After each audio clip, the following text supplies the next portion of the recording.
CHAPTER 85 The Fountain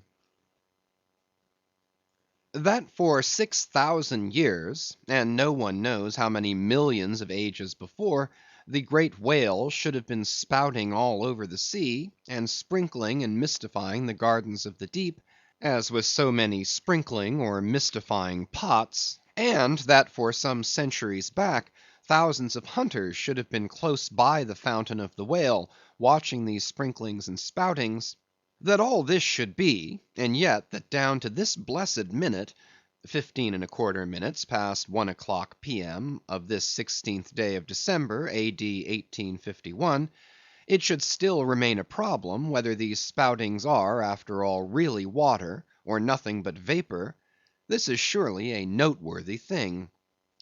Let us then look at this matter, along with some interesting items contingent.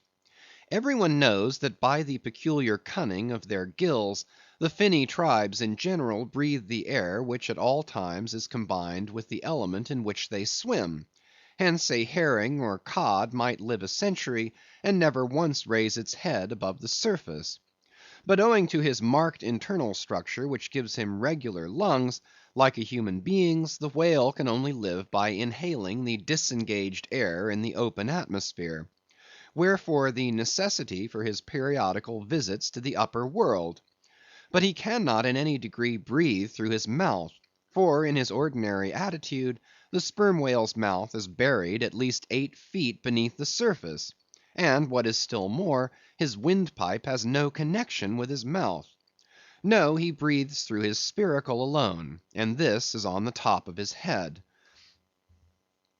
If I say that in any creature, breathing is only a function indispensable to vitality, inasmuch as it withdraws from the air a certain element, which being subsequently brought into contact with the blood, imparts to the blood its vivifying principle, I do not think I shall err, though I may possibly use some superfluous scientific words.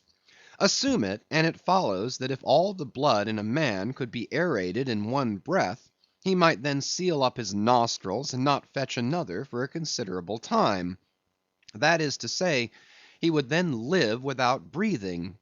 Anomalous as it may seem, this is precisely the case with the whale, who systematically lives by intervals his full hour and more, when at the bottom, without drawing a single breath, or so much as in any way inhaling a particle of air; for remember, he has no gills. How is this?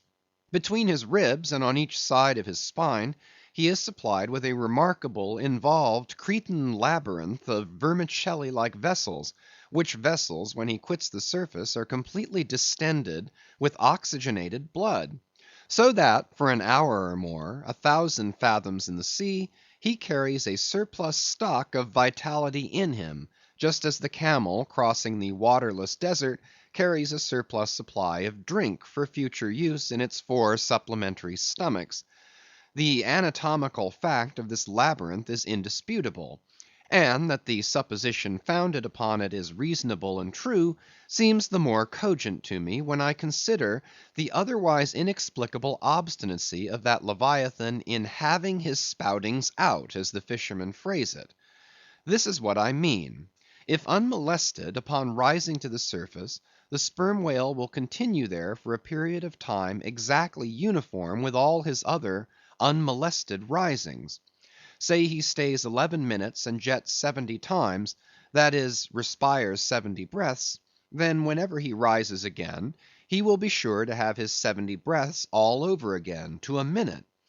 Now if, after he fetches a few breaths, you alarm him, so that he sounds, he will be always dodging up again to make good his regular allowance of air; and not till those 70 breaths are told, will he finally go down to stay out his full term below.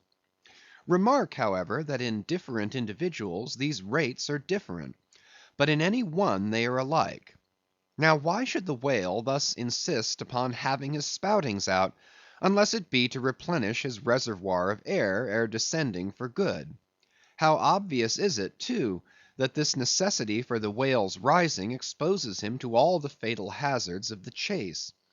For not by hook or by net could this vast Leviathan be caught when sailing 1,000 fathoms beneath the sunlight. Not so much thy skill, then, O hunter, as the great necessities that strike the victory to thee. In man, breathing is incessantly going on, one breath only serving for 2 or 3 pulsations, so that whatever other business he has to attend to, waking or sleeping, breathe he must, or die he will. But the sperm whale only breathes about 1/7 or Sunday of his time. It has been said that the whale only breathes through his spout hole. If it could truthfully be added that his spouts are mixed with water, then I opine we should be furnished with the reason why his sense of smell seems obliterated in him; for the only thing about him that at all answers to his nose is that identical spout hole, and being so clogged with 2 elements, it could not be expected to have the power of smelling. But owing to the mystery of the spout, whether it be water or whether it be vapor, no absolute certainty can as yet be arrived at on this head. Sure it is, nevertheless, that the sperm whale has no proper olfactories. But what does he want of them? No roses, no violets, no cologne water in the sea. Furthermore, as his windpipe solely opens into the tube of his spouting canal, and as that long canal, like the Grand Erie Canal, is furnished with a sort of locks that open and shut for the downward retention of air or the upward exclusion of water, therefore the whale has no voice, unless you insult him by saying that when he so strangely rumbles, he talks through his nose. But then again, what has the whale to say? Seldom have I known any profound being that had anything to say to this world, unless forced to stammer out something by way of getting a living. Oh, happy that the world is such an excellent listener. Now the spouting canal of the sperm whale, chiefly intended as it is for the conveyance of air, and for several feet laid along horizontally just beneath the upper surface of his head, and a little to one side, this curious canal is very much like a gas pipe laid down in a city on one side of a street. But the question returns whether this gas pipe is also a water pipe; in other words, whether the spout of the sperm whale is the mere vapor of the exhaled breath, or whether that exhaled breath is mixed with water taken in at the mouth, and discharged through the spiracle. It is certain that the mouth indirectly communicates with the spouting canal, but it cannot be proved that this is for the purpose of discharging water through the spiracle, because the greatest necessity for so doing would seem to be when in feeding he accidentally takes in water. But the sperm whale's food is far beneath the surface, and there he cannot spout even if he would. Besides, if you regard him very closely, and time him with your watch, you will find that when unmolested, there is an undeviating rhyme between the periods of his jets and the ordinary periods of respiration. But why pester one with all this reasoning on the subject? Speak out! You have seen him spout; then declare what the spout is. Can you not tell water from air? My dear sir, in this world it is not so easy to settle these plain things. I have ever found your plain things the knottiest of all. And as for this whale spout, you might almost stand in it and yet be undecided as to what it is precisely. The central body of it is hidden in the snowy, sparkling mist enveloping it; and how can you certainly tell whether any water falls from it, when always when you are close enough to a whale to get a close view of his spout, he is in a prodigious commotion, the water cascading all around him? And if at such times you should think that you really perceive drops of moisture in the spout, how do you know that they are not merely condensed from its vapor? Or how do you know that they are not those identical drops superficially lodged in the spout hole fissure, which is countersunk into the summit of the whale's head? For even when tranquilly swimming through the midday sea in a calm, with his elevated hump sun dried as a dromedary's in the desert, even then the whale always carries a small basin of water on his head, as under a blazing sun you will sometimes see a cavity in a rock filled up with rain. Nor is it at all prudent for the hunter to be over curious touching the precise nature of the whale's spout. It will not do for him to be peering into it and putting his face in it. You cannot go with your pitcher to this fountain and fill it and bring it away. For even when coming into slight contact with the outer vapory shreds of the jet, which will often happen, your skin will feverishly smart from the acridness of the thing so touching it. And I know one who, coming into still closer contact with the spout, whether with some scientific object in view or otherwise, I cannot say, the skin peeled off from his cheek and arm. Wherefore among whalemen the spout is deemed poisonous; they try to evade it.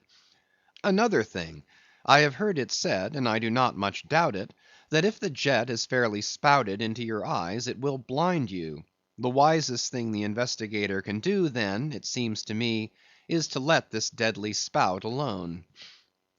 Still, we can hypothesize, even if we cannot prove and establish.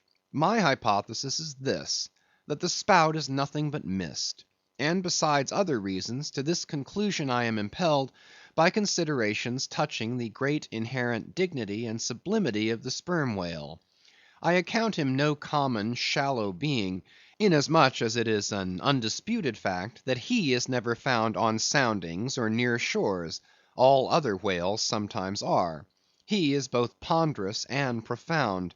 And I am convinced that from the heads of all ponderous, profound beings, such as Plato, Pyrrho, the Devil, Jupiter, Dante, and so on, there always goes up a certain semi-visible steam, while in the act of thinking deep thoughts. While composing a little treatise on eternity, I had the curiosity to place a mirror before me, and ere long saw reflected there a curious, involved worming and undulation in the atmosphere over my head. The invariable moisture of my hair, while plunged in deep thought, after 6 cups of hot tea in my thin shingled attic of an August noon, this seems an additional argument for the above supposition. And how nobly it raises our conceit of the mighty misty monster, to behold him solemnly sailing through a calm tropical sea, his vast mild head overhung by a canopy of vapor, engendered by his incommunicable contemplations, and that vapor, as you will sometimes see it, glorified by a rainbow, as if heaven itself had put its seal upon his thoughts. For, do you see, rainbows do not visit the clear air; they only irradiate vapor.